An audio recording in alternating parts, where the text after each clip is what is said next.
Hello, and welcome to this week's episode of Bolt Action Reloading. In this week's episode, I want to find out what powders you guys want to see tested with these Hornady A-tip projectiles. Stick around. Welcome back to the channel. If this is your first time here and you'd like to see how I and the rest of the community here make our group smaller, start now by subscribing to the channel and hitting the bell icon. That way you get notified when I post new videos and you won't miss anything. Well guys, you can see on the table here is our haul from Black Friday. Not exactly what I was hoping to pick up, but it's what we did pick up, and hopefully you guys are interested in seeing the load development.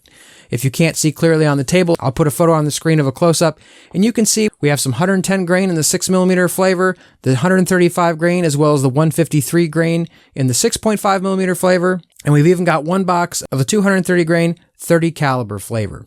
You might ask yourself, why in the world all this investment? Well, it seems you guys have been interested in the last A-tip video I did. It's actually had quite a few views. To make sure I hit as well as possible all the combinations you guys are interested in, I wanted to kind of do a poll video to see what you guys were thinking as far as the powders that we would load with these projectiles. Now, as far as the platforms that I have, I know you can see the dies on the table, which say .308 Winchester and .243 Winchester. I don't want you guys to get too excited. I actually didn't have any Hornady seating dies for either .308 or 6mm, and so I actually purchased these die sets for about $2 more than the seating die itself, and I plan on using the seating dies out of those to seat these projectiles in our calibers of choice. Starting with our easy side at 6mm, our 110 grain A-tips, Hornady actually can start us off with some load data right off their website.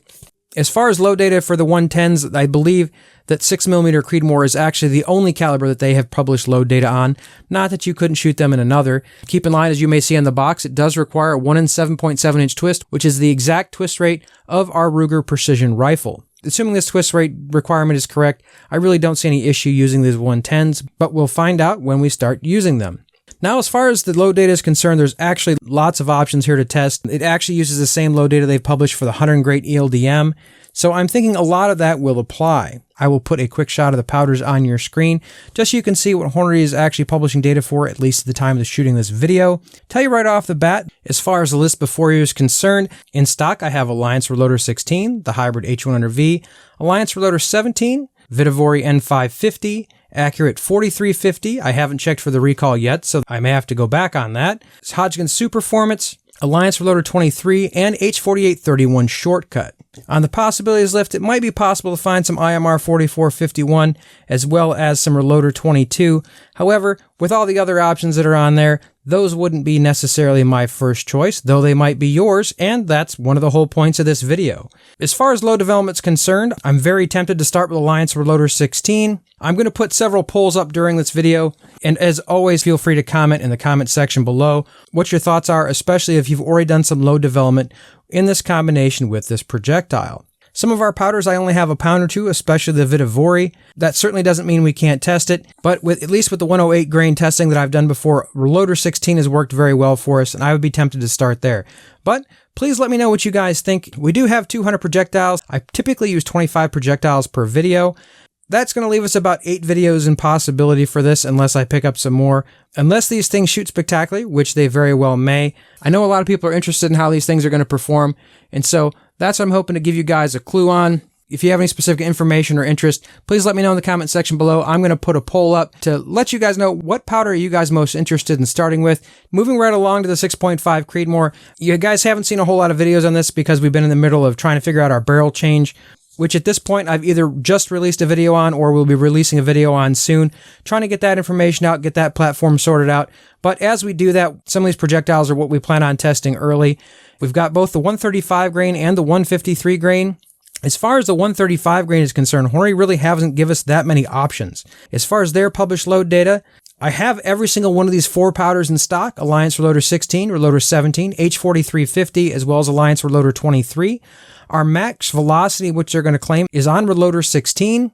Depending on how this performs, I don't know how it's going to stack up, but Reloader 16 is going to give us the highest velocity, and certainly the higher velocity is what we're going to want with this projectile compared to the 153. In my initial A-tip video, I did some comparisons. Even though the ballistic coefficient isn't quite as good on this 135 as the 153, being able to start at a higher velocity is really going to put us at an advantage as far as dialing elevation for quite a ways out there. And so I can put those charts up, but it's essentially the higher velocity we can get and maintain accuracy is what we're going to be looking for. This is going to be a 26-inch barrel versus our 24-inch barrel, which we tested before. We might be able to get a higher velocity out of a powder like Reloader 26 if we can get it to perform in this platform, but we haven't done any testing with it yet, so until we test it, we're really not going to know. In case you guys are unaware, I use Reloader 26 with the 135 grain Burger.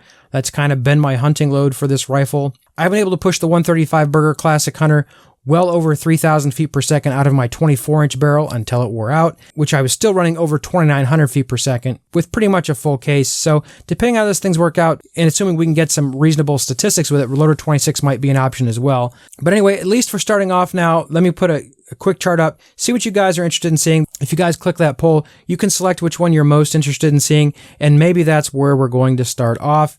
I'm not going to promise that I'm not going to test something that I'm interested in as well, but I want to make sure I cover what the audience is most interested in. Moving along to the 153s, and I'm not sure how many polls I'm going to be able to fit in the video. As far as the 153 is concerned, Hornady lists it as the same load data as the 147 ELDM, which we've done a significant amount of testing with in 6.5 Creedmoor. It's been a very good projectile, and honestly, the little bit of testing we did with the 153 in our old worn out barrel produced a one-hole group basically right out of the gate with no load development at all. So I'm really excited with our new match barrel, what we're going to be able to get and what velocities that we're going to be able to hit.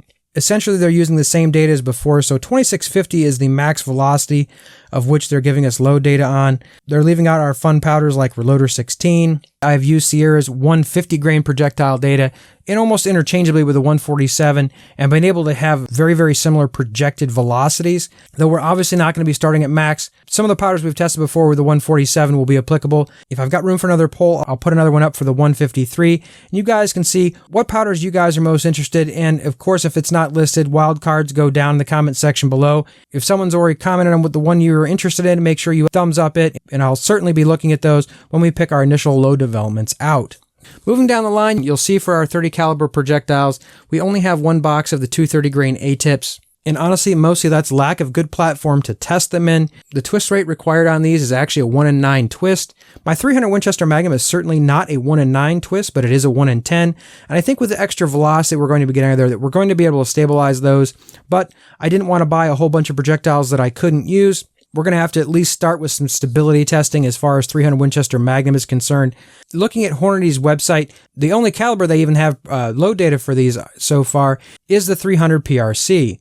This obviously is not the 300 PRC, and load data is not interchangeable. However, what's interesting to me at least is that they are using the same load data as the 225 grain ELDM for the 300 PRC, so that should give us a good idea of powders that we should be able to try in 300 Winchester Magnum, and the weight of projectile that we should be comparing it to as far as the load data is concerned. So if we open up our 10th edition Hornady, we're going to see for the 225 ELDM, the same comparable projectile anyway, are actually not giving us a huge selection of the ones we have in stock, at least as far as Hornady's published load data is concerned. The powders that we have in stock is Hodgins Hybrid H100V, Ramshot Hunter, H4831 Shortcut. We do have some Reloader 22. But I'm sure that we can find some comparable powders using quick load and maybe get some good ideas from our audience here. In our 300 PRC, they're recommending powders such as Reloader 26, H1000, and Rotumbo, all of which I think are likely going to work in 300 Win Mag as well. So I'm tempted to try one of those out, at least for our initial stabilization test, but I'm primarily interested to see what you guys think in the comment section below where we should start off with our stability test, see what kind of groups we can get. Even though I got a Black Friday special on these, they're certainly not cheap, and so I might find a different platform eventually to test them in if our stabilization tests don't go well.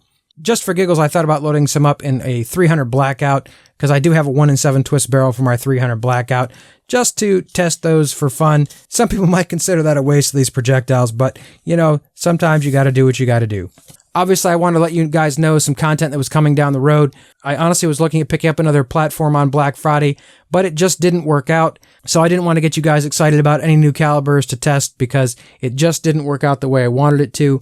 Who knows, we're at least going to have die sets for 308 Winchester and 243 Winchester, so if I run into a platform we need to do some load development on, I've already got the dies for it. When it comes to Hornady, the seating dies are kind of universal, and so we can use both these. We have both the specialized tips for the 30 cal, as well as we'd already purchased the special seating stem for 6.5. Unfortunately, I didn't have the 6mm seating stem in stock where the Black Friday sale was. I still need to pick up the seating stem for the 6mm projectiles. But anyway, you can see the haul for Black Friday.